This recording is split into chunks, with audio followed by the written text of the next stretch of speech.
Everyone, तो स्वागत है आप सभी दोस्तों का मेरे रिसोर्स यूपीपीएससी चैनल पर। ये दृष्टि की हम टेस्ट सीरीज सॉल्व कर रहे हैं फॉर यूपीपीसीएस 2024 के लिए। तो ये सेकंड पेपर है और सेकंड पेपर का सेकंड पार्ट है। फर्स्ट पार्ट अपलोड कर दिया, प्लस मैंने सीसेट का पूरा पेपर एक ही वीडियो में अपलोड कर दिया है। तो आप में से जितने लोगों ने नहीं देखा उसको जाके देख लो, और सारे लोग मिल के सब्सक्राइब कर दिया करो, लाइक कर दिया करो, है ना। एक ही तो खाली इच्छा होती है और तो कुछ मिलता नहीं है, तो यही कर दिया करिए। चले कोई नहीं, मैं तो लाइक सब्सक्राइब को बोलती भी नहीं हूँ, तो सोचती वो तो अंडरस्टूड है, कई सारे लोग जानते हैं तो हो ही जाएगा। तो हमने यहाँ पर क्वेश्चन को देख लिया था, अब हमें 86 से देखना है क्वेश्चन। तो इनको देखते हैं। क्वेश्चन है कि वायु प्रदूषण के लिए कौन सा एक अच्छे जैव संकेतक के रूप में कार्य करता है। ये बहुत कंफ्यूज करता है लाइकेन प्लस शैवाल और कवक के बीच में, ठीक है। ये क्वेश्चन आता है और बहुत सारे लोग इसको पढ़ते भी हैं, ऐसा नहीं कि केवल आता है तो पढ़ते नहीं हैं, बट आंसर इसमें बहुत मतलब कि परेशान कर देता। आंसर में बहुत कन्फ्यूजन हो जाती है, क्योंकि कई बार ये पूछने का तरीका अलग होता है। जैसे जैव संकेतक के रूप में, कभी कभी वायु प्रदूषण के रूप में, वायु प्रदूषण जैव संकेतक ऐसे। तो इस क्वेश्चन को बहुत अच्छे से पढ़ लीजिएगा, कहीं भी आए तो आप एक ही बार में कर ले जाओ। जैव संकेतक एक पारिस्थितिकी तंत्र के स्वास्थ्य का संकेत देते हैं, ठीक है।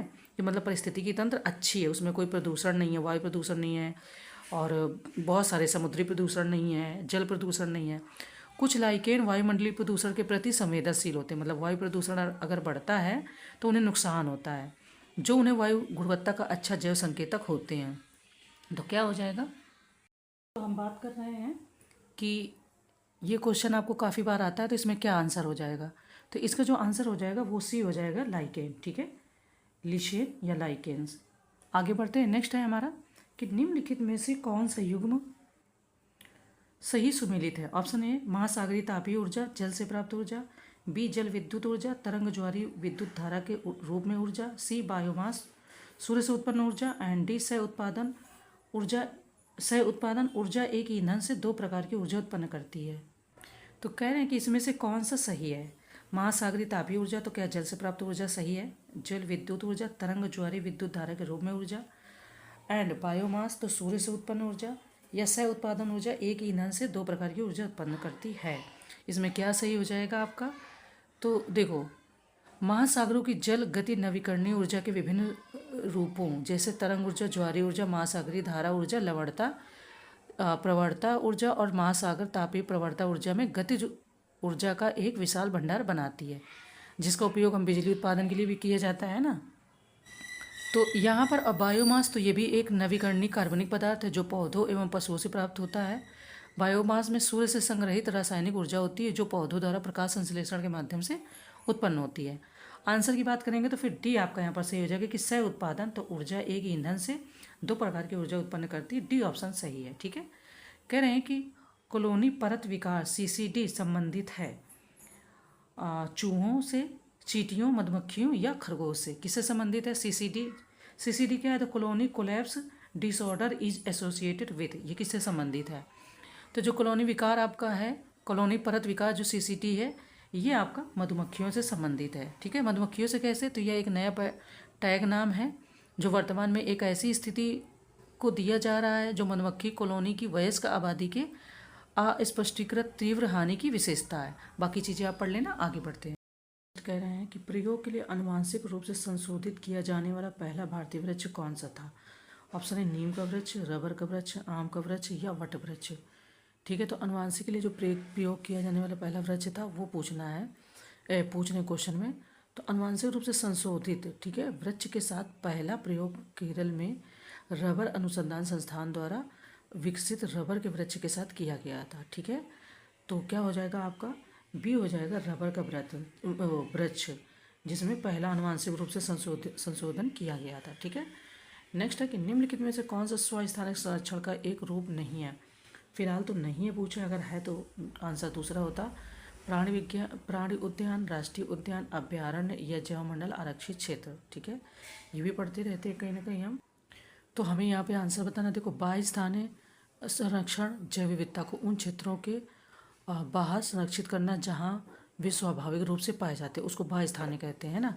बाह्य स्तन संरक्षण के रूप में जाना जाता है। यहाँ प्राणी उद्यान अथवा वनस्पति उद्यान की तरह जीवों को पाला जाता है अथवा पौधों की खेती की जाती है। उदाहरण के लिए अगर देखोगे तो गंगा के घड़ियाल को उत्तर प्रदेश, मध्य प्रदेश और राजस्थान की नदियों में फिर से लाया जा रहा है, जहाँ ये विलुप्त हो गए। स्वस्थानीय आपका होता है कि जीवों एवं पौधों को उनके प्राकृतिक आवासों में संरक्षित करना। तो आंसर क्या हो जाएगा? ए हो जाएगा। इन्होंने बोला कि नहीं है, तो प्राणी उद्यान नहीं है।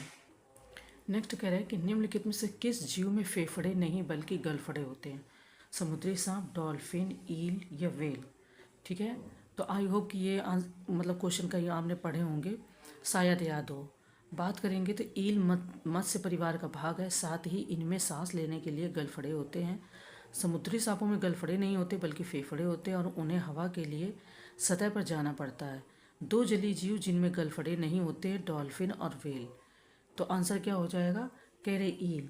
ठीक है, फेफड़े नहीं बल्कि गलफड़े होते हैं, तो आपका ईल हो जाएगा। नेक्स्ट है कि निम्नलिखित में से कौन सी IUCN लाल सूची में गंभीर रूप से संकटग्रस्त प्रजाति नहीं है? फिलहाल नहीं है पूछ रहे हैं। ऑप्शन है गुलाबी सिर वाली बतख, हॉग्सबिल कछुआ, Malabar civet and the pygmy hog. अब इसमें से कौन सी IUCN में लाल सूची में संकटग्रस्त प्रजाति नहीं है, गंभीर रूप से संकटग्रस्त प्रजाति नहीं है, फिलहाल पूछ रहे हैं। देखो, गुलाबी सिर जो है वो गंभीर रूप से संकटग्रस्त है, गुलाबी सिर वाली बतख। ठीक है, तो वो आपकी संकटग्रस्त है। बात करें अगर यहाँ पर जो नहीं है तो कह रहे हैं पिग्मी हॉग। पिग्मी हॉग आपका यहाँ पर लुप्त प्राय है फिलहाल। ठीक है, और जो मालाबार सीवेट है वो भी गंभीर रूप से संकटग्रस्त है। हॉक्सबिल कछुए की बात करेंगे, समुद्री कछुए की, तो वो भी संकट रूप से गंभीर रूप से संकटग्रस्त है। सिर्फ एक ऑप्शन आया आपका पिग्मी हॉग, जो कि आपका लुप्त प्राय है, संकटग्रस्त नहीं है। ठीक है, नेक्स्ट है कि वह जीव जो रिंडरपेस्ट रोग का कारण बनता है। ऑप्शन है bacillus anthracis, microvilli virus, toxoplasma gondii and D mycobacterium. अब यहाँ पर कह रहे हैं कि वह जीव जो रिंडरपेस्ट रोग का कारण बनता है, मतलब इसकी वजह से रोग होता है, तो वो हो जाएगा आपका माइक्रोविली वायरस। आगे बढ़ते हैं। ये इंग्लिश मीडियम के स्टूडेंट इसको देखते चलें तो उनको भी हेल्प होती जाएगी। ठीक है, ये सभी लेटेस्ट डेटा से है, टेस्ट सीरीज आपकी। ठीक है, तो ये हमने 93 तक देख लिए। 94 है कि समुद्री जीवों के संदर्भ में निम्नलिखित कथनों पर विचार कीजिए। ऑप्शन फर्स्ट, समुद्री घास आवृतबीजीय समुद्री फूल वाले पौधे हैं जो दिखने में घास के समान होते हैं। सेकंड, समुद्री शैवाल थाइलाइड पौधे हैं जिनमें जड़ों, तनों और पत्तियों जैसे वास्तविक ऊतकों का कोई अंतर नहीं होता। कह रहे हैं, ये चीज़ याद रखना कि कह रहे हैं अंतर नहीं होता। तो नीचे दिए गए कोर्स से हमें सही उत्तर बताना है।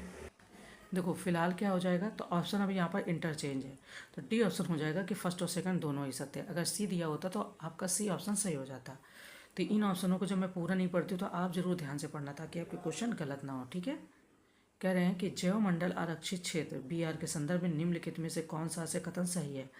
ऑप्शन फर्स्ट, जैव मंडल आरक्षित क्षेत्र के संक्रमण क्षेत्र में पर्यटन, मछली पकड़ने और चराई की अनुमति है। सेकंड, जैव मंडल आरक्षित क्षेत्र के बफर जोन में बस्तियों, फसल भूमि और गहन मनोरंजन के क्षेत्र की अनुमति है।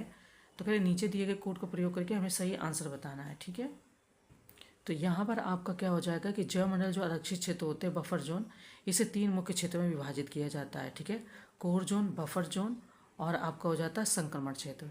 तो यहाँ पर डी ऑप्शन सही होगा, ना तो फर्स्ट सत्य है ना ही सेकेंड। ठीक है, क्यों नहीं सत्य है तो आप डिटेल में उसको आंसर में पढ़िएगा। आगे बढ़ते हैं। फिलहाल कह रहे हैं कि निम्नलिखित में से कौन सा रामसर स्थल उत्तर प्रदेश में स्थित है?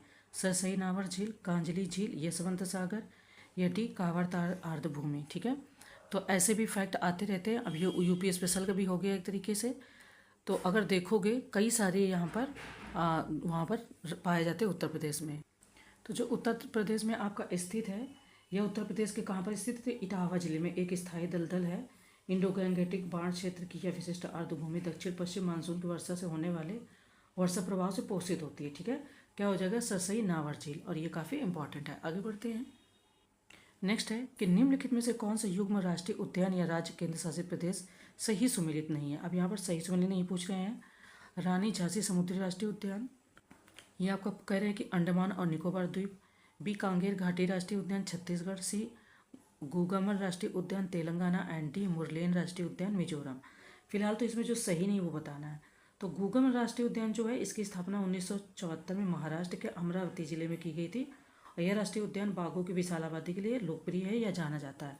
तो सी ऑप्शन आपका यहाँ पर सही नहीं है क्योंकि ये तेलंगाना में नहीं है बल्कि कहाँ है?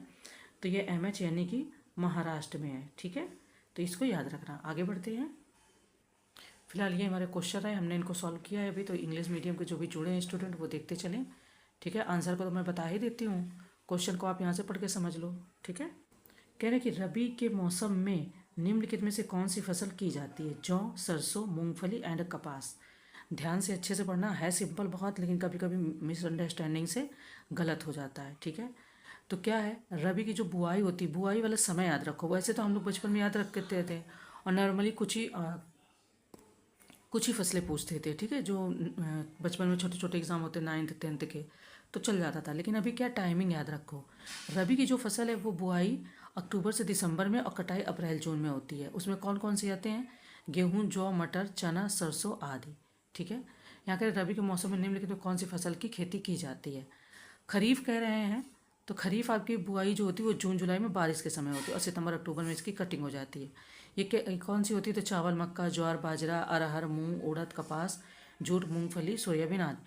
अब देखो, कपास एक इसमें खरीफ में भी बोया जाता है और एक रबी के समय में भी बोया जाता है, ठीक है। दूसरी जायद की जो होती है बुआई एवं कटाई, तो ये मोस्टली फल, सब्जियां, चारा, फसलें इत्यादि होती हैं। इनकी जो बुआई और कटाई हो जाती है मार्च से जुलाई, रबी और खरीफ के बीच में, ठीक है। कौन सी? मार्च और जुलाई में। आंसर क्या हो जाएगा? तो आपका आंसर हो जाएगा यहाँ पर डी, कि जौ और सरसों, ठीक है।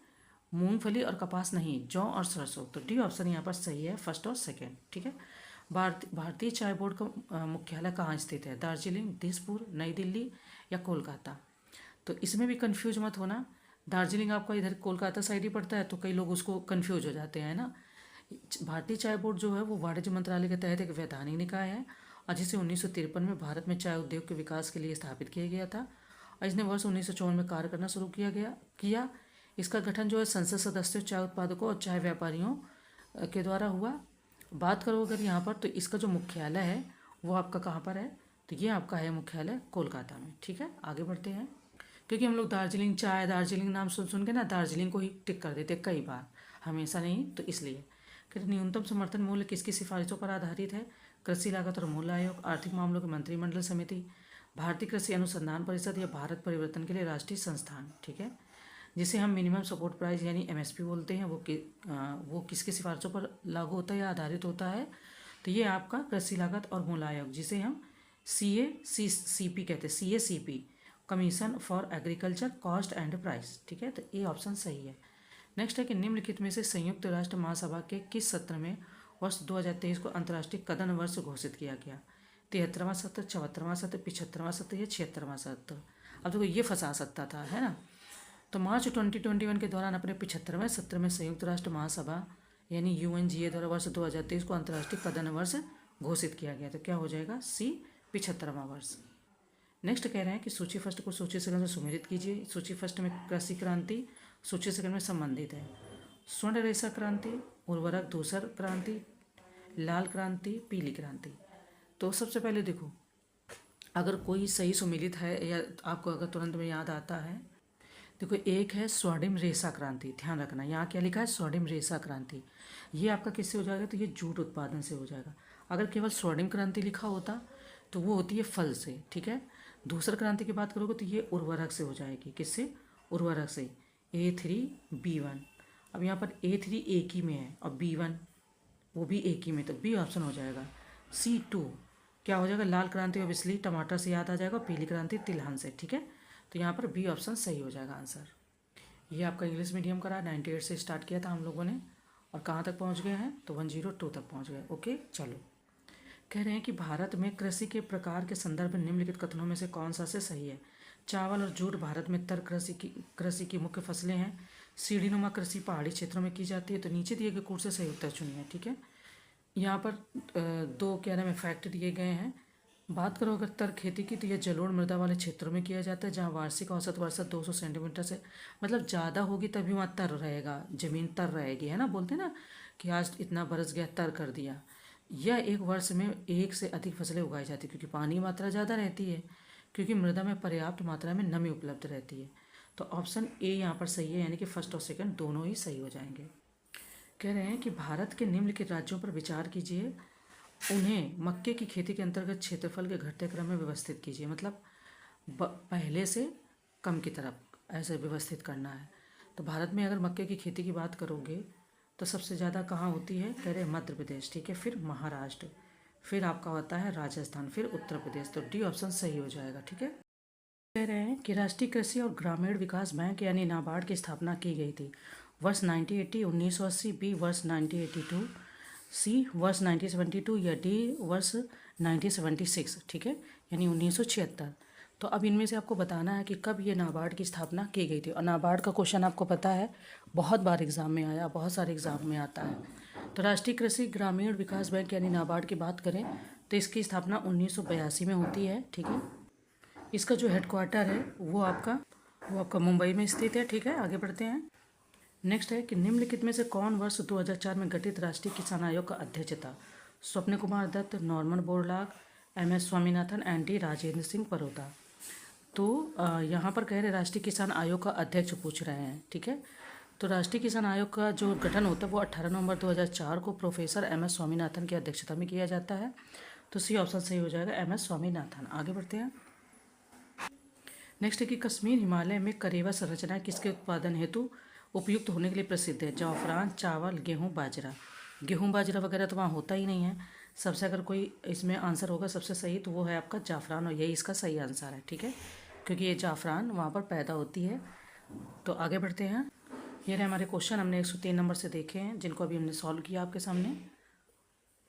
चलो आगे बढ़ते हैं।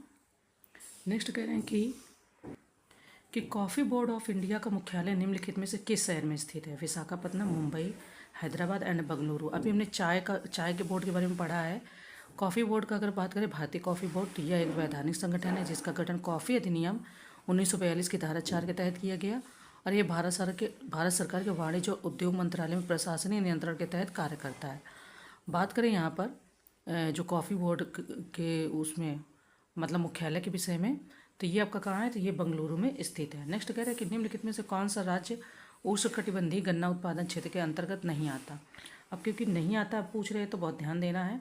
महाराष्ट्र, आंध्र प्रदेश, हरियाणा एंड कर्नाटक उष्णकटिबंधीय है, ठीक है, उष्णकटिबंधीय गन्ना उत्पादन के क्षेत्र में नहीं आता। तो भारत में गन्ने की कृषि के लिए महत्वपूर्ण क्षेत्र अगर बात करें उष्णकटिबंधीय गन्ना क्षेत्र, तो इसमें गन्ना कृषि जलवायु क्षेत्र के 4 प्रायद्वीपीय क्षेत्र एवं 5 तटीय क्षेत्र शामिल है, जिसमें महाराष्ट्र, आंध्र प्रदेश, तमिलनाडु, कर्नाटक, गुजरात, मध्य प्रदेश, गोवा, पौंडीचेरी, केरल राज्य शामिल है, ठीक है।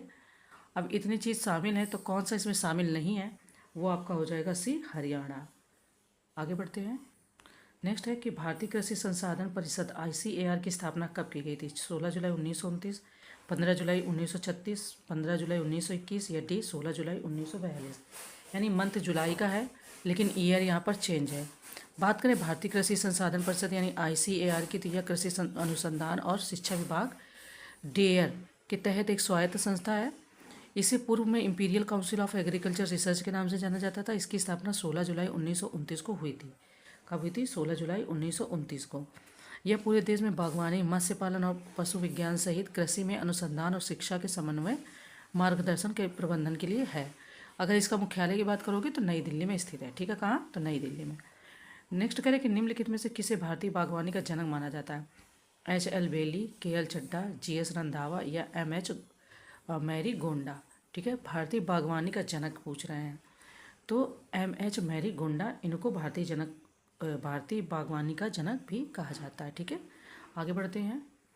कह रहे हैं कि भारत के निम्नलिखित राज्यों पर विचार कीजिए, उन्हें मवेशियों की संख्या के घटते क्रम में व्यवस्थित कीजिए। राजस्थान, उत्तर प्रदेश, बिहार और मध्य प्रदेश। घटती संख्या, ध्यान रखना है, घटती संख्या के बारे में बात कर रहे हैं, ठीक है। तो सबसे पहले अगर घटती संख्या में उत्तर प्रदेश आ जाएगा, फिर आपका राजस्थान आ जाएगा, फिर आपका बिहार, फिर आपका मध्य प्रदेश, ठीक है। तो इस तरीके से अगर वो करोगे, मतलब जो क्वेश्चन पूछ रहे हैं, भारतीय अर्थव्यवस्था में महत्वपूर्ण भूमिका निभाते हैं आपके ये, और 20.5 मिलियन लोग अपनी आजीविका के लिए पशुधन पर निर्भर है, ठीक है। 20वीं पशु जनगणना जो हुई थी 2019 हुई थी, उसके हिसाब से देखोगे देश में मवेशियों की आबादी कुल पशुधन का 43.5% है, ठीक है। और ये 4 राज्यों में भारत के कुल पशुधन का 44% हिस्सा है। तो जो इसमें जो मिलान करना था वो आपका आंसर जो हो जाएगा वो बी हो जाएगा, ठीक है। चलो बात करें तो कह रहे हैं कि निम्नलिखित में से वह सबसे पूर्वी राज्य कौन सा है जहाँ से कर्क रेखा गुजरती है? त्रिपुरा, नागालैंड, मेघालय, मिजोरम। ये भी बहुत इंपॉर्टेंट है। कौन हो जाएगा? तो मिजोरम हो जाएगा। आपको पता है कि कर्क रेखा कहाँ कहाँ से गुजरती है ना। कह रहे हैं कि आर्कियन चट्टान प्रणाली के बारे में निम्नलिखित कथनों पर विचार करें। ऑप्शन फर्स्ट, ये चट्टानें प्रायद्वीपीय भारत और हिमालय क्षेत्र दोनों में पाई जाती हैं। इन चट्टानों या चट्टान प्रणाली के अंतर्गत कार्बोनीफेरस से लेकर नवीनतम चट्टानें शामिल हैं। नीचे दिए गए कोड से हमें सही उत्तर बताना है, ठीक है। आर्कियन चट्टान प्रणाली और आपकी अन्य चट्टान प्रणाली, कुछ चीज़ें यहाँ डिटेल में अच्छे से दी गई, जैसे गोंडवाना प्रणाली, इसे प्रायद्वीपीय के गर्त बेसिन में स्तरीकृत तलछटी चट्टानों का अंतिम विशाल गठन माना जाता है। दक्कन ट्रैप हो गया, तृतीयक प्रणाली, वो सभी दी हैं। सी ऑप्शन यहाँ पर सही हो जाएगा कि फर्स्ट और सेकंड दोनों ही सत्य हैं, ठीक है। ये रहा हमारा क्वेश्चन। 108 नंबर, 109 नंबर, 110, 11, 12, 113, 114, ठीक है। आगे बढ़ते हैं। देखो, पुगा घाटी निम्नलिखित में से किस राज्य या केंद्र शासित प्रदेश में स्थित है? लद्दाख, जम्मू और कश्मीर, हिमाचल प्रदेश, उत्तराखंड। पुगा घाटी, कांगेर घाटी, ये पूछते हैं क्वेश्चन। तो पुगा घाटी जो है भारत के लद्दाख के दक्षिण पूर्वी क्षेत्र में स्थित है और यह भूतापी घाटी, इसे सॉल्ट लेक घाटी के नाम से भी जाना जाता है और यह उल्लेखनीय चोंगथोंग घाटी से घिरा हुआ है। तो क्या हो जाएगा? लद्दाख में स्थित है। नेक्स्ट, निम्नलिखित में से कौन सा तट भारत के पूर्वी तट पर स्थित है? कोंकण तट, उत्कल तट, आंध्र तट या कोरोमंडल तट, ठीक है। ये ऑप्शन दिए गए हैं। तो अभी हमने एक दिन आपको क्वेश्चन में बताया था कोंकण तट हम किसको किसको कहते हैं। तो जैसे हमारा गुजरात से लेके इधर गोवा तक का क्षेत्र है उसको कोंकण तट बोलते हैं, है ना।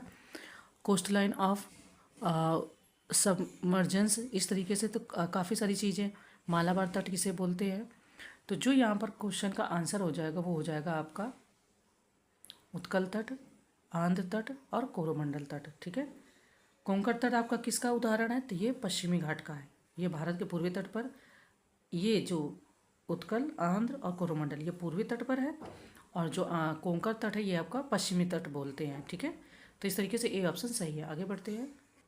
कह रहे हैं कि नीचे दो कथन दिए गए, एक को अभिकथन ए तथा दूसरे को कारण आर के रूप में चिन्हित किया गया है। अभिकथन ए है कि ब्रह्मपुत्र बाढ़ चैनल शिफ्टिंग और बैंक कटाव के लिए प्रसिद्ध है। इसकी अधिकांश सहायक नदियाँ बड़ी हैं और अपने जलग्रहण क्षेत्र में भारी वर्षा के कारण बड़ी मात्रा में तलछट लाती हैं। तो अब ये कथन कारण का क्वेश्चन है, पहले इसको सोचना है क्या सही है, फिर इसका आंसर बताना है। देखो, ये तो सही है कि ब्रह्मपुत्र बाढ़ चैनल जो है वो शिफ्टिंग और बैंक कटाव के लिए प्रसिद्ध है, पर कारण आर यहाँ पर कह रहे हैं कि सही नहीं है, ठीक है। क्यों सही नहीं है? कि इसकी प्रमुख बाएं किनारे की सहायक नदियाँ बूढ़ी, दिहिंग, धनसरी, दक्षिणी और कालिंदी है। तो उस तरीके से ये मतलब इसका जो ये है कारण आर वो सही नहीं है। आगे बढ़ते हैं। कह रहे हैं कि निम्नलिखित में से कौन सी नदी अंतर्देशीय जल निकासी प्रणाली का हिस्सा है? घग्गर, लूनी, गोमती, सोन। अब ये कितनी इंपॉर्टेंट है यहीं से समझ सकते हैं। क्वेश्चन क्या पूछ रहे हैं कि कौन सी नदियाँ अंतर्देशीय जल निकासी प्रणाली का हिस्सा है। हिस्सा पूछा जा रहा है यहाँ पर, है ना। तो अंतर्देशीय जल निकासी प्रणाली वे नदियाँ जो समुद्र तक पहुँचने में असमर्थ हैं अंतर्देशीय जल निकासी बनाती हैं। जैसे आपका हो गया लद्दाख और राजस्थान के कुछ हिस्सों में इस प्रकार की जल निकासी प्रणाली है। हरियाणा और राजस्थान में बहने वाली घग्गर एक अंतर्देशीय अफवाह है। यह हिमालय से निकलने के बाद राजस्थान के रेगिस्तान में लुप्त हो जाती है। उसी प्रकार लूनी का हाल है। तो क्या हो जाएगा? फर्स्ट और सेकंड, घग्गर और लूनी। गोमती और सोन ये यहाँ पर आंसर गलत हो जाएगा। आगे बढ़े। ये हमने पुगा वैली से स्टार्ट किया था, ठीक है, 116। फिर आपका ये रीजनिंग असर्शन का हो गया 118, ठीक है। कह रहे हैं कि निम्नलिखित में से कौन सा भारत का सबसे लंबा बांध है? भाखड़ा नांगल बांध, हीराकुंड बांध, सरदार सरोवर बांध या टिहरी बांध, ठीक है। लंबा पूछ रहे हैं, लंबा, गहरा, बड़ा, ऐसे क्वेश्चन पूछते हैं, ध्यान देना नहीं तो आंसर गलत हो जाए कि मैंने तो पढ़ा था। बांध पानी को रोकने के लिए नदी या जलधारा पर बनाई जाती है, पता है। बात करें तो हीराकुंड ओडिशा में महानदी पर बना भारत का सबसे लंबा बांध है। क्या हो जाएगा? हीराकुंड सबसे लंबा बांध है, ठीक है। सरदार सरोवर परियोजना जो भारत में गुजरात को पार करने वाली नर्मदा नदी पर एक गुरुत्वाकर्षण बांध है। इसे बड़े सिंचाई और जल विद्युत बहुउद्देशीय बांधों की एक श्रृंखला में शामिल है।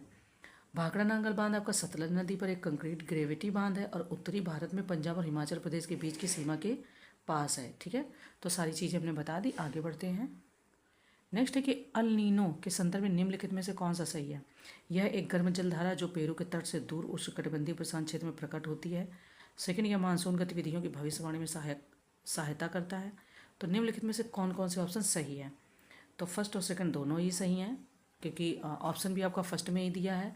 अल नीनो एक मौसमी घटना जो प्रशांत महासागर में घटित होती है। इसकी विशेषता पूर्वी और मध्य भूमध्य रेखीय प्रशांत क्षेत्र का गर्म होना है। तो कथन फर्स्ट सत्य है और आपका सेकंड भी सत्य है। ठीक है, कह रहे हैं कि निम्नलिखित में से कौन से कारक मृदा निर्माण को प्रभावित करते हैं? जनक चट्टान, तापमान, तलरूप, समय। मृदा निर्माण को प्रभावित करते हैं तो नीचे कूट दिए गए चार, पहले इनको पढ़ो। तापमान प्रभावित करता है, जनक चट्टान प्रभावित करती है, तलरूप प्रभावित करता है, समय भी करता है। क्या ध्यान देना, तो उपयुक्त सभी, ठीक है, क्या कह रहे हैं कि उपयुक्त सभी चीज़ें मृदा निर्माण को प्रभावित करती हैं। नेक्स्ट है कि काली मृदा के संबंध में निम्नलिखित कथनों में से कौन सा कथन सही नहीं है? अब यहाँ पर सही नहीं पूछ रहे हैं। ऑप्शन फर्स्ट, इसमें उच्च उर्वरता है जो बिना उर्वरक के भी कई फसलों का समर्थन करती है। बी, यह लंबे समय तक नमी बनाए रखने के लिए जानी जाती है। इसमें एल्यूमिनियम, कैल्शियम, चूना और पोटास की कमी होती है। डी, या कपास, गेहूँ, तिलहन सब्जियों और खट्टे फलों की खेती का समर्थन करती है। पहली बात तो एक चीज़ को ध्यान रखना है कि सही नहीं है वो बताना। दूसरी बात, कैल्शियम और चूना की कमी कैसे हो सकती है इसमें? ठीक है, इसमें काली कपास मृदा के रूप इसे काली कपास मृदा के रूप में जाना जाता है, यह सही है। पोषक तत्व की बात करें तो इसमें मिट्टी की मात्रा अधिक होती है और यह एल्यूमिनियम, कैल्शियम, लोहा, चूना तथा पोटास से भरपूर होती है। ठीक है, तो क्या हो जाएगा? सी ऑप्शन सही हो जाएगा कि ये भरपूर होती है, ना कि कमी होती है। तो यही इसका आंसर है कि ये गलत है, सही नहीं है। इसको फिलहाल देख लीजिए, हम बढ़ते हैं आगे। ठीक है, चलिए हैं कि निम्नलिखित में से कौन सा मृदा निम्नीकरण का प्रभाव नहीं है? ठीक है, which of the following is not an effect of soil degradation. देखो ये चार ऑप्शन दिए गए, भूमि क्षरण, बाढ़ में वृद्धि, सूखा और शुष्कता, खनन। ठीक है, तो कौन सा है जिससे निम्नीकरण में या डिग्रेडेशन में प्रभाव नहीं पड़ता है? अब भूमि क्षरण का तो पड़ता होगा, है ना, बाढ़ में वृद्धि का भी पड़ता होगा, सूखा और शुष्कता का भी पड़ता होगा, खनन का इससे कोई खास लेना देना नहीं है। ठीक है, भूमि निम्नीकरण से। नेक्स्ट है, कह रहे हैं कि टुंड्रा मृदा के बारे में निम्नलिखित में से कौन सा कथन सही है? इसमें नाइट्रोजन और फास्फोरस प्रचुर मात्रा में होता है, यह एक अच्छे कार्बन सिंक के रूप में कार्य कर सकता है। तो नीचे दिए गए कोर्स से सही उत्तर बताना है। ठीक है, टुंड्रा मृदा के बारे में। टुंड्रा मृदा आपको पता है कि कौन से जगह पे होगा? टुंड्रा एक प्रकार का बायोम है जहाँ पेड़ों की वृद्धि कम तापमान के कारण बाधित होती है, मतलब वहाँ तापमान नहीं होता, बर्फ़ ज़्यादा रहती है, पता है ना। ये जिनको पोलर रीजन कहते हैं, जैसे ये पृथ्वी अपनी गोल है तो ये वाले क्षेत्र जो होते हैं टुंड्रा, है ना। यहाँ पर सूर्य लंबवत चमकता है तो यहाँ पर बारिश, गर्मी, सब कुछ चीज़ें रहती हैं। यहाँ पर कम किरणें पड़ती हैं और नीचे कम किरणें पड़ती हैं। ठीक है, तो क्षेत्र पहले याद कर लो। टुंड्रा के 3 क्षेत्र संबंधित प्रकार हैं, आर्कटिक टुंड्रा, अल्पाइन टुंड्रा और अंटार्कटिक टुंड्रा। टुंड्रा वनस्पति छोटी झाड़ियों, सेज घास, काई और लाइकेन से बनी है। बात करें यहाँ पर तो सी ऑप्शन सही है कि फर्स्ट और सेकंड दोनों ही सही है। यह एक अच्छे कार्बन सिंक के रूप में कार्य करता है। इसमें नाइट्रोजन और फास्फोरस प्रचुर मात्रा में पाया जाता है। ठीक है, आगे बढ़ते हैं। अच्छा, मैं डिटेल में क्वेश्चन पूरा बता नहीं रही, मैं बस 1 या 2 लाइन बताने की कोशिश करती हूँ ताकि टाइम ना जाए।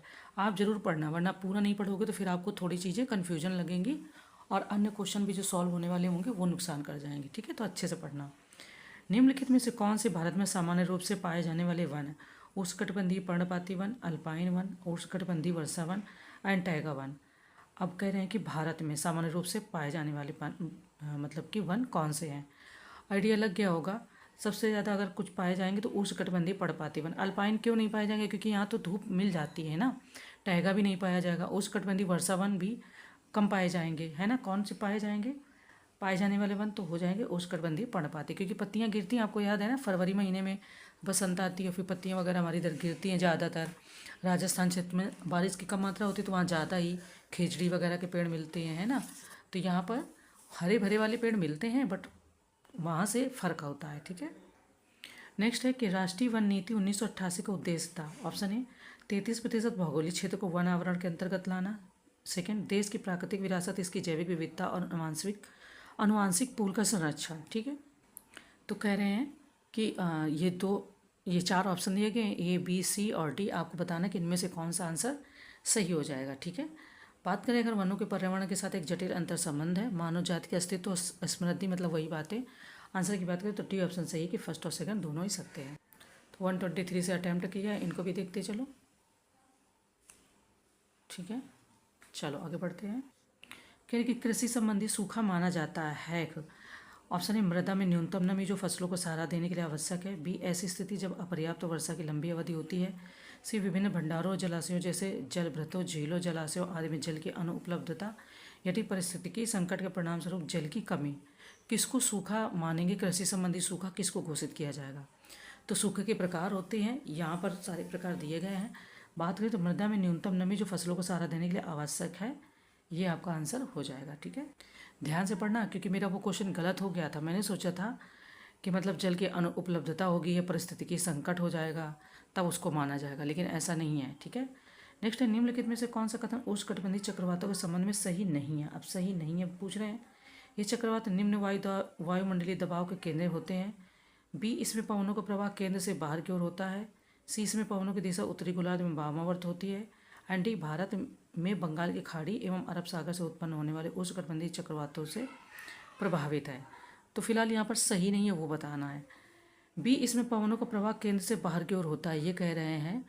तो बी आपका तो यहाँ पर जो कह रहे हैं कि कौन सा सही नहीं है, तो बी ऑप्शन आपका यहाँ पर सही नहीं है। ठीक है, आगे बढ़ते हैं। नेक्स्ट है कि जल विभाजक प्रबंधन के संबंध में निम्नलिखित कथनों पर विचार कीजिए। ऑप्शन फर्स्ट, इसमें रिसाव, तालाबों, पुनर्भरण, कुओं जैसे तरीकों के माध्यम से भूजल के अपवाह को रोकना, भंडारण तथा पुनर्भरण करना शामिल है। सेकेंड, हरियाली केंद्र सरकार द्वारा प्रायोजित एक जल ग्रहण परियोजना है। तो नीचे दिए गए कूट से हमें उत्तर बताना है। ठीक है, मतलब 4 कूट दिए गए हैं, तो हमें बताना है कि इसमें से कौन से ऑप्शन सही हैं या कौन सा आंसर सही है। ए सही है, बी सही है, या केवल बी सही है, केवल ए सही है। तो इसमें सी ऑप्शन सही है कि यानी फर्स्ट और सेकंड दोनों ही सकते हैं। ठीक है, नेक्स्ट है कि निम्नलिखित में से कौन सा समुद्री पारिस्थितिकी तंत्र का एक प्रकार नहीं है। अब नहीं है पूछा, प्रवाल भित्तियाँ, ज्वारतनक मुख, केल्प वन या टुंड्रा। तो कौन सा समुद्री पारिस्थितिकी तंत्र के अंतर्गत नहीं सम्मिलित है। तो टुंड्रा आपका ये इसमें नहीं है। ठीक है, क्या हो जाएगा, तो टुंड्रा पारिस्थितिकी तंत्र पृथ्वी के सबसे चरम एवं चुनौतीपूर्ण वातावरण में से एक है, जो इसके ठंडे तापमान, परमाफ्रॉस्ट या स्थायी तुषार भूमि के विशाल विस्तार एवं न्यून अवधि मौसम की विशेषता है। ठीक है, ये हमने क्वेश्चन 127 से अटैम्प्ट किए हैं, 128, 129 और ये है आपका 130। ठीक है, कह रहे हैं कि लौह अयस्क भारत की किस चट्टान प्रणाली में पाया जाता है। धारवाड़, गोंडवाना, विंध्य या कटप्पा। ये भी चीज़ें पढ़ लेना अच्छे से, काफ़ी क्वेश्चन आते हैं। तो लौह अयस्क जो है आपका धारवाड़ रॉक सिस्टम इसलिए खास है क्योंकि यह भारत की पहली रूपांतरित तलछटी चट्टानें, इन्हें धारवाड़ प्रणाली नाम से नाम दिया गया है क्योंकि इनका अध्ययन सबसे पहले धारवाड़ प्रणाली में, इनका अध्ययन कर्नाटक के धारवाड़ क्षेत्र में किया गया था, तो इसलिए यही ऑप्शन सही है। ठीक है, नेक्स्ट है सूची फर्स्ट को सूची सेकंड से सम्मिलित करना है। ये कॉपर फील्ड है और ये राज्य है चंद्रपुर महाराष्ट्र, हसन आंध्र प्रदेश, खम्माड़ राजस्थान एंड डी खेतड़ी कर्नाटक। तो देखो खेतड़ी सिंपल है, राजस्थान। D3, अब D3 एक ही ऑप्शन में दिया गया है ना, तो क्या ये सही है, ये बिल्कुल सही है। A1, B4, C2 and D3। A1 Chandrapur सही है, B4 हसन खम्माड़ आंध्र प्रदेश। ठीक है, चलो बुनाई किरुबुरु नोवामुंडी खदानें किस खनिज से संबंधित है। तांबा, मैग्नीज, लौह अयस्क या बॉक्साइट। ठीक है, ध्यान करो पहले इसको और रिकॉल करो फिर बताओ आंसर। देखो, लौह अयस्क की खदानें देश के उत्तर पूर्वी पठारी क्षेत्र में कोयला क्षेत्रों के करीब होती हैं। लौह अयस्क के कुल भंडार का लगभग 95% ओडिशा, झारखंड, छत्तीसगढ़, कर्नाटक, गोवा, तेलंगाना, आंध्र प्रदेश और तमिलनाडु राज्य में स्थित है। ठीक है, तो क्या हो जाएगा, ये किस लिए प्रसिद्ध हैं, तो ये लौह अयस्क के लिए प्रसिद्ध हैं। कह रहे हैं कि निम्नलिखित कथनों पर विचार कीजिए। तमिलनाडु भारत में मैग्नीज का प्रमुख उत्पादक है। मैग्नीज भंडार लगभग सभी भूवैज्ञानिक संरचनाओं में पाए जाते हैं, लेकिन यह मुख्य रूप से धारवाड़ प्रणाली से जुड़ा हुआ है। तो क्या ये ऐसा सही है, बताना है। तो यहाँ पर केवल सेकंड सत्य है, पहला आपका यहाँ पर कह रहे हैं गलत है। क्यों, वैसे तो मैग्नीज के भंडार लगभग सभी भूवैज्ञानिक संरचनाओं में पाए जाते हैं, लेकिन यह मुख्य रूप से धारवाड़ प्रणाली से जुड़ा है। और उत्पादन के महत्वपूर्ण क्षेत्र की बात करोगे अगर, तो यह ओडिशा, मध्य प्रदेश, बालाघाट और छिंदवाड़ा जिले तक फैली बेल्ट है। ठीक है, तो क्या हो जाएगा, बी ऑप्शन सही है, पहला आपका गलत है। कह रहे हैं कि लौह और इस्पात उद्योग के लिए निम्नलिखित में से कौन सा खनिज आवश्यक है। कोकिंग कोल, डोलोमाइट, जिंक या क्रोमियम। ये 4 ऑप्शन दिए गए हैं, सबसे ज़्यादा क्या इंपॉर्टेंट है ये बताना है। बात करोगे यहाँ पर कोकिंग कोल, डोलोमाइट और क्रोमियम, ये चारों ही 3 इंपॉर्टेंट है, जिंक की आवश्यकता नहीं है। तो डी ऑप्शन यहाँ पर सही हो जाएगा। ठीक है, ये हमने 131 से क्वेश्चन को अटैम्प्ट किया है, तो ये आप देखते चलें। 133, 134 और 135, ठीक है। कह रहे हैं कि निम्नलिखित गोल्ड फील्ड पर विचार कीजिए। कोलार गोल्ड फील्ड, हट्टी gold field, Ramgiri gold field. उपरोक्त में से कौन सा गोल्ड फील्ड कर्नाटक में है? ये पूछ रहे हैं कि कौन सा गोल्ड फील्ड कर्नाटक में है। तो आपका जो कोलार गोल्ड फील्ड है और हट्टी गोल्ड फील्ड है, ये फिलहाल आपका कर्नाटक में स्थित है, यानी कि ए ऑप्शन सत्य है। निम्नलिखित में से कौन सी नदी उत्तर प्रदेश से होकर नहीं बहती है? ठीक है, बेतवा, महानंदा, गोमती और घाघरा। अच्छे से ध्यान कर लो फिर बताओ। महानंदा नदी एक सीमा पार नदी है जो नेपाल में हिमालय से निकलती है और पश्चिम बंगाल में गंगा में विलय से पहले भारत के बिहार राज्य से होकर बहती है। कौन? महानंदा। तो बी ऑप्शन सही है, ये उत्तर प्रदेश से होकर नहीं बहती है। कह रहे कि भूस्खलन की घटना के संबंध में निम्नलिखित कथनों पर विचार कीजिए। कह रहे हैं कि हिमालय, पश्चिमी घाट और नदी घाटियों में आम विशेषताएं हैं। कौन? भूस्खलन की घटना ये काफ़ी हद तक अत्यधिक स्थानीयकृत कारकों द्वारा नियंत्रित होते हैं। निम्नलिखित में से कौन सा से सही है ये बताना है, ठीक है। भूस्खलन के बारे में बात हो रही है, ठीक है। तो यहाँ पर जो आंसर आपका होगा, पर्वतीय ढलानों या नदियों के किनारों पर चट्टानों, मिट्टी या मलबे के ढेर के नीचे की ओर खिसकना भूस्खलन कहलाता है। पता है सबको। आंसर की बात करें तो सी ऑप्शन सही है, फर्स्ट और सेकेंड। कह रहे हैं कि निम्नलिखित में से कौन सी छोटी प्लेट नहीं है? ठीक है, Antarctica plate, Nazca plate, Arabian plate या फिलीपीन प्लेट। छोटी नहीं है, तो अंटार्कटिका आपकी छोटी प्लेट नहीं है, ये बड़ी प्लेटों में गिनी जाती है। जैसे अंटार्कटिका और आसपास की समुद्री प्लेट, उत्तरी अमेरिकी प्लेट है ना, ये सभी बड़ी प्लेट है। सरदार सरोवर बांध किस नदी पर बनाया गया है? अभी हमने पढ़ा ही था। और अगर आपको याद हो तो किस पर है, तो ये नर्मदा नदी पर है, लेकिन ये गुजरात क्षेत्र में है, ठीक है, राज्य में। सरदार सरोवर परियोजना गुजरात के नवगाम के पास नर्मदा नदी पर एक गुरुत्व ग्रेविटी बांध है, ठीक है। ये फिलहाल हमारा क्वेश्चन हमने अभी अटैम्प्ट किए, ये वही क्वेश्चन है आपके साथ में, आप लोगों ने भी अटैम्प्ट किए। आगे बढ़ते हैं। कह रहे हैं कि भारत में बॉक्साइट का सबसे बड़ा उत्पादक राज्य ओडिशा, झारखंड, मध्य प्रदेश या कर्नाटक। बॉक्साइट के बारे में पूछ रहे हैं। तो बॉक्साइट वह अयस्क है जिसका उपयोग एल्यूमिनियम के निर्माण में किया जाता है और बॉक्साइट मुख्य रूप से तृतीयक निक्षेपों में पाया जाता है। बात करें तो ये आपका ओडिशा में स्थित मतलब उत्पादक राज्य है। राष्ट्रीय गंगा नदी बेसिन प्राधिकरण की स्थापना की गई थी 1986, 1998, 2009 या 2014 में। किसकी बात हो रही? तो राष्ट्रीय गंगा नदी बेसिन की। राष्ट्रीय गंगा नदी बेसिन प्राधिकरण की स्थापना की बात करें तो 20 फरवरी 2009 को की गई थी, ठीक है। नेक्स्ट है, विश्व वन्यजीव दिवस मनाया जाता है 3 मार्च, 13 मार्च, 23 मार्च या 3 अप्रैल को, ठीक है। तो 3 मार्च को विश्व वन्यजीव दिवस के रूप में नामित करने का प्रस्ताव 3 से 14 मार्च 2013 के बीच बैंकॉक में आयोजित साइट्स, ठीक है, जंगली जीवों और वनस्पतियों की लुप्त प्राय प्रजातियों में अंतर्राष्ट्रीय व्यापार सम्मेलन है। साइट्स की पार्टियों की 16वीं बैठक COP16 में निर्धारित किया गया था। तो क्या हो जाएगा? 3 मार्च आपका यहाँ पर आंसर सही हो जाएगा, ठीक है। कह रहे हैं कि ये अधिनियम या परियोजना है और ये उनके पारित होने के वर्ष हैं। वन्यजीव संरक्षण अधिनियम 1972, जैविक विविधता अधिनियम 2002, प्रोजेक्ट टाइगर 1972 एंड प्रोजेक्ट हाथी 1992। अब कौन सा सही सुमेलित नहीं है? आपको यहाँ पर आंसर दिख गया होगा, ठीक है। कौन? तो प्रोजेक्ट टाइगर जो है वो 1972 नहीं है बल्कि 1973 है, ठीक है। क्या है? 1973। तो सी ऑप्शन यहाँ पर गलत है। पर्यावरणीय भूगोल के संदर्भ में निम्नलिखित में से कौन सा आर्द्रभूमि का प्राथमिक कार्य है? कार्बन सिंक, शहरीकरण का समर्थन, खनिज उत्खनन या वायु प्रदूषण का समाधान। आर्द्रभूमियों के बारे में बात हो रही है। सबसे ज़्यादा होगा अगर कोई काम तो कार्बन सिंक का काम होता है। कह रहे भारतीय गिद्ध कार्य योजना की समयावधि क्या है? 2002 से 2020 से 25, 2022 से 26, 2019 से 23 या 2021 से 30, ठीक है। गिद्ध कार्य योजना इसे पर्यावरण, वन और जलवायु परिवर्तन मंत्रालय यानी मिनिस्ट्री ऑफ फाइनेंस द्वारा 2020 से 25 के लिए लॉन्च किया गया। 2020 से 25 के लिए, यानी कि ए ऑप्शन सही हो जाएगा। तो ये देखिए 1 लाइनर है, 141 से हमने अभी शुरू किए हैं।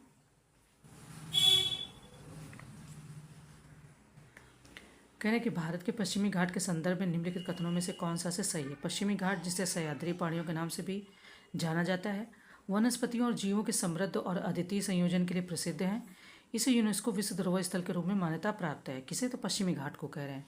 अब ये 4 ऑप्शन दिए गए हैं, क्या ये जो 2 फैक्ट दिए गए हैं ये सही है? ये बताना है। तो भारत के पश्चिमी घाट की बात करोगे तो बहुत डिटेल में अच्छे से सारी चीज़ें दी गई हैं। आंसर की बात करें तो सी ऑप्शन सही है, यानी फर्स्ट और सेकेंड दोनों। मैं बहुत कोशिश कर रही हूँ कि बहुत कम टाइम में आपका सारा क्वेश्चन कंप्लीट हो जाए। कह रहे नदी के मींडर्स के संबंध में निम्नलिखित में से कौन सा कथन सही है? इसका निर्माण तब होता है जब उच्च स्तर से बहने वाली धाराएं निम्न ढाल वाले ढलान वाले मैदानों में टूट जाती हैं। बी, नदी की मींडर्स होने के कारण ऑक्सबो झील का निर्माण होता है। सी, इसकी विशेषता खड़ी सीढ़ी जैसी पार्श्व ढलान है और यह घाटी जितनी गहरी हो सकती है। डी, इनमें से कोई भी नहीं। अब इनमें से कौन सा कथन सत्य है ये बताना है। तो आपका बी यहाँ पर सही कि नदी के मींडर्स होने के कारण ऑक्सबो झील का निर्माण होता है। ठीक है। नेक्स्ट है कि निम्नलिखित में से कौन सा बंदरगाह भारत के पूर्वी तट पर नहीं है। कह रहे हैं नहीं है। ठीक है। एन्नौर, पारादीप, वधावन एंड तूतीकोरिन। ठीक है। तो देखो, किनारों पर पार्श्व रूप से काम करने के लिए बहुत कम तीव्र ढालों पर बहने वाले पानी के आवृत्ति या प्रवृत्ति कहते हैं। ठीक है। क्वेश्चन क्या है कि भारत के पूर्वी तट पर नहीं स्थित है, तो डिटेल में नहीं पढ़ेंगे, सिर्फ नॉर्मली पढ़ेंगे। तो वधावन जो है ये आपका भारत के पूर्वी तट पर स्थित नहीं है। ठीक है। कहाँ स्थित है उसको आप पढ़ लेना। नेक्स्ट है, निम्नलिखित में कौन सा युग्म नदी सहायक नदी सही सुमेलित नहीं है। अब यहाँ पर भी सही सुमेलित नहीं पूछा। गोदावरी, मंजीरा, कृष्णा, पेनगंगा होना चाहिए। महानदी, हसदेव, झेलम, किशनगंगा। इसमें से कौन सा सही सुमेलित नहीं है।